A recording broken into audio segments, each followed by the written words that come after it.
صفحہ نمبر 131، آیت نمبر 130، سورة الانعام۔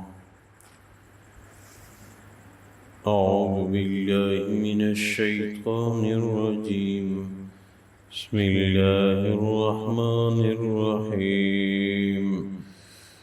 یا معشر الجن والانس الم یاتکم رسل منکم یقصون علیکم آیاتی وینذرونکم لقاء یومکم ھذا الی آخرہ۔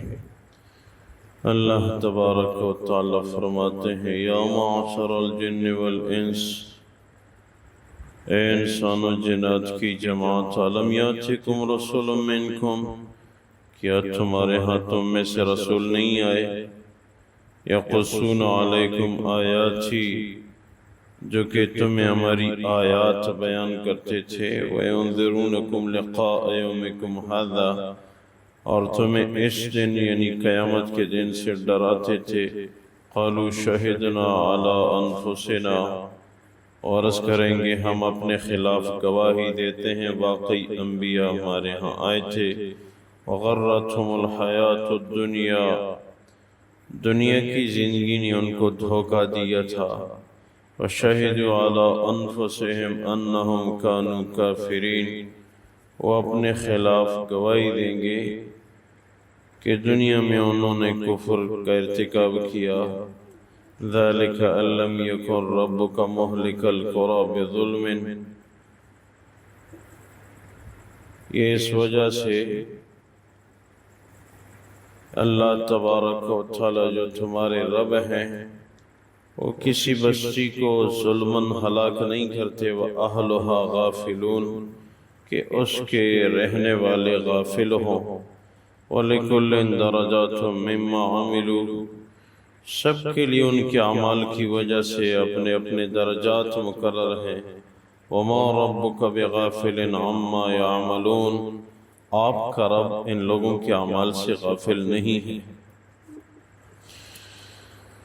اللہ تبارک و تعالی ان آیات مبارکہ میں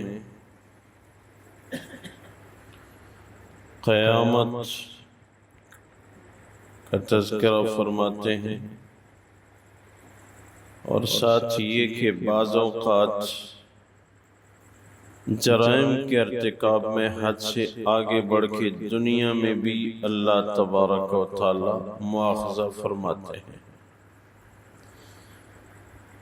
ویسے تو عمومی حساب کے لیے قیامت مقرر ہے، سب اللہ کے ہاں کھڑے ہوں گے۔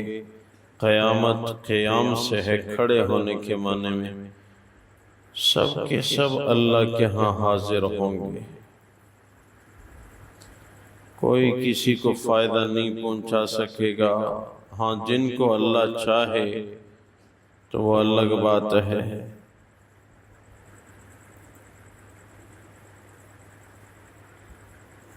یہاں تک کہ سب تکلیف میں ہوں گے، حساب کتاب شروع ہو جائے، یہ خواہش ہوگی تمام کے لوگ مختلف انبیاء کرام کے ہاں جا کے درخواست کریں گے کہ اللہ سے حساب کتاب شروع کرنے کی درخواست کی جائے۔ لمبی حدیث ہے صحیح ستہ کے اندر کہ ہر نبی اپنا عذر کرے گا کہ مجھ سے تو دنیا میں یہ ہوا تھا، یہ ہوا تھا، اس لیے میں یہ سفارش نہیں کر سکتا، میں اللہ کی بارگاہ میں درخواست نہیں دے سکتا۔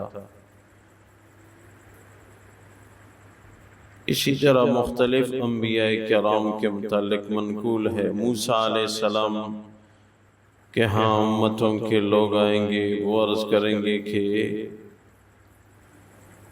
وہ فرمائیں گے کہ مجھ سے تو قتل خطا کا ارتکاب ہوا تھا۔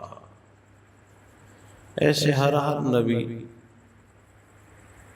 اور پھر بالآخر سب سے مایوس ہو کے حضور اقدس صلی اللہ علیہ وسلم کی مبارک ذات کے ہاں تمام امتوں کے لوگ جائیں گے، ان سے یہی درخواست کریں گے کہ آپ اللہ کی بارگاہ میں درخواست کریں کہ حساب کتاب کا معاملہ شروع ہو جائے۔ سب کو بہت تکلیف ہے، پسینے میں لوگ ڈوبے ہوئے، حدیث میں آتا ہے کہ کوئی اپنے پسینے میں ناف تک ڈوبا ہوا ہوگا، کوئی کندھوں تک، کسی کے منہ میں پسینہ داخل ہو رہا ہوگا۔ اللہ اپنے فضل سے ہماری حفاظت فرمائے۔ تو حضور اقدس صلی اللہ علیہ وسلم کی مبارک ذات سے جب درخواست کریں گے تو حدیث میں آتا ہے کہ وہ فرمائیں گے انا لہا انا لہا، میں تو ہوں ہی اس لیے، میں تو ہوں ہی اس لیے۔ ہاں میں جا کے اللہ کی بارگاہ میں عرض کرتا ہوں۔ حضور اقدس صلی اللہ علیہ وسلم اللہ کی بارگاہ میں سجدے میں جائیں گے اور مسلسل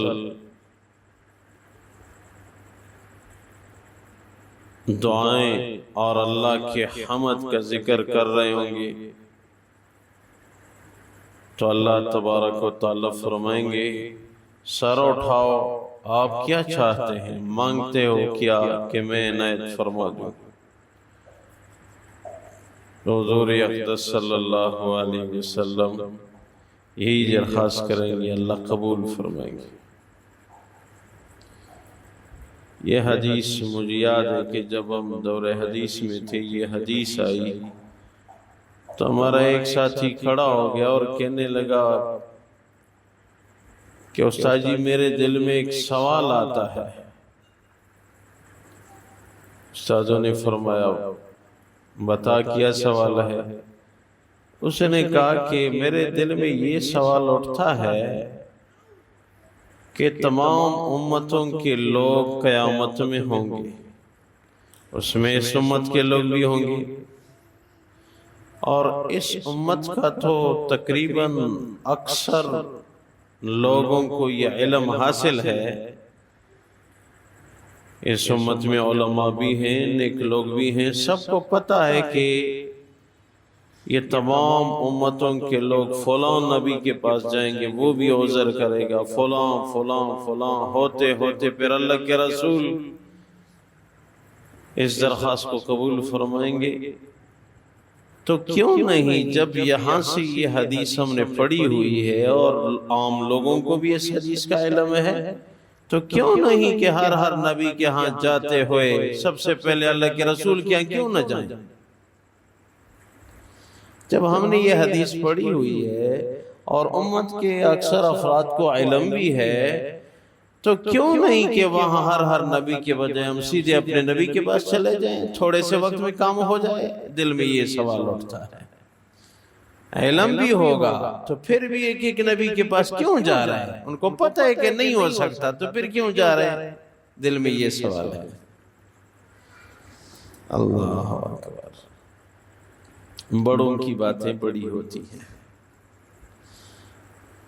تو ہمارے بڑے اساتذہ اس سوال کے جواب میں فرمانے لگے، پیارے اگر قیامت میں یہ حدیث یاد رہے گی تو پھر تو قیامت نہیں رہے گی۔ اللہ کیسے پیارا جواب ارشاد فرمایا، میرے پیارے اگر قیامت میں یہ حدیث آپ کو یاد رہے گی تو پھر تو قیامت نہیں رہی۔ وہاں یہاں کی باتیں کہاں یاد ہے، وہ ایسی حالت تو نہیں ہوگی جیسے آپ دنیا کا تصور کر رہے ہیں۔ تو واقعی یہ دن آنے والا ہے، اور کبھی اللہ تبارک و تعالی جیسے یہاں بھی ارشاد فرمایا کہ اللہ تبارک و تعالی نے دنیا میں یہ سنت جاری کی ہے کہ کبھی بعض اوقات وہ بھی انسان کے فائدے کے لیے کہ یہ راہ راست پہ آ جائے، کبھی دنیا میں بھی اللہ مواخذہ فرما دیتے ہیں، پکڑ لیتا ہے۔ آج کتاب میں پڑھ رہا تھا کہ جب ظالم حکمران زمین پہ منتخب ہو جائے تو سمجھ لو کہ اللہ ہم سے واقعی ناراض ہے. یہ اللہ کی قہر کی پکی نشانی ہے، اس لیے کہ اللہ اسی کے ذریعے مجرموں کو سزا دیتے ہیں اور پھر اس کو بھی سزا دیتے ہیں.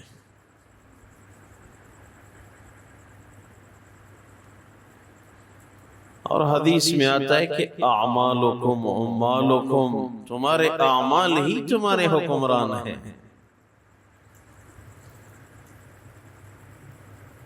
نیک اعمال کی کوشش ہو، جہاں تک ہو سکے انسان کوشش تو کرے، ہمت تو کرے، اور تمام انسانیت کی فکر ہو یا اللہ اگر یہ سب لوگ نیک ہوتے، آپ کی عبادت کرتے، کیا اچھا ہوتا.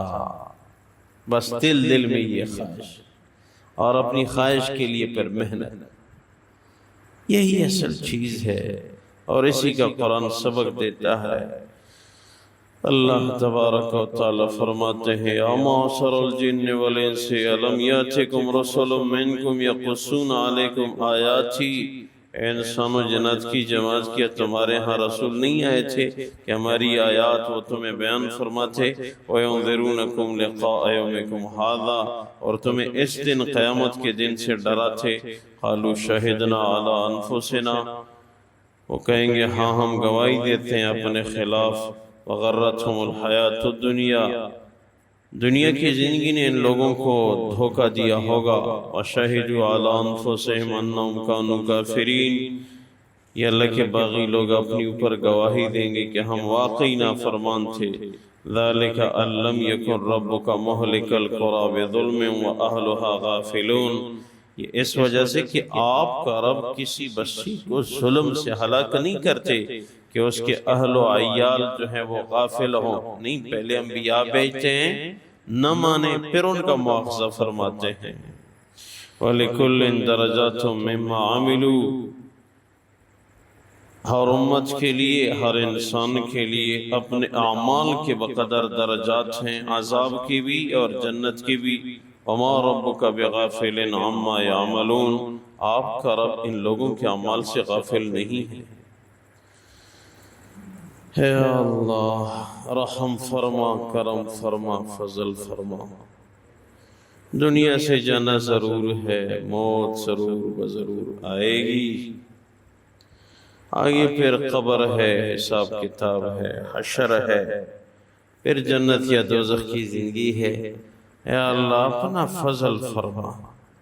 ہمارے اعمال ایسے نہیں ہیں کہ ہم جنت مانگے، ہاں آپ کا فضل بہت وسیع ہے. یا اللہ امت کی حالت پہ رحم فرما. یا اللہ اپنی رضا کے فیصلے فرما. یا اللہ ہم سب کی مغفرت فرما. ذی الحجہ کے مبارک ایام جاری ہیں. حدیث میں آتا ہے کہ ہر رات شب قدر کے برابر ہے، اس لیے ان راتوں میں تہجد ضرور دعائیں ہوں. یہ مدرسے کے لیے بھی دعائیں مانگا کریں، اپنی حاجات کے لیے، اور جن سے ہو سکے. گرمی ہے، اگر سب روزے نہ رکھ سکے تو جس دن کچھ نہ کچھ کام کاج کی کمی ہو اس دن. حدیث میں آتا ہے کہ ایک دن کا روزہ 1 سال کے روزوں کا ثواب رکھتا ہے. تو اور عرفات کے دن کا روزہ تو 1 سال پچھلے اور 1 سال بعد کے گناہ کی معافی کا ذریعہ ہے. اللہ ہمیں ان دنوں میں روزہ اور رات کی عبادت کی توفیق نصیب فرمائے. وَأُفَوِّضُ أَمْرِي إِلَى اللَّهِ إِنَّ اللَّهَ بَصِيرٌ بِالْعِبَادِ بِرَحْمَتِكَ وَكَرَمِكَ.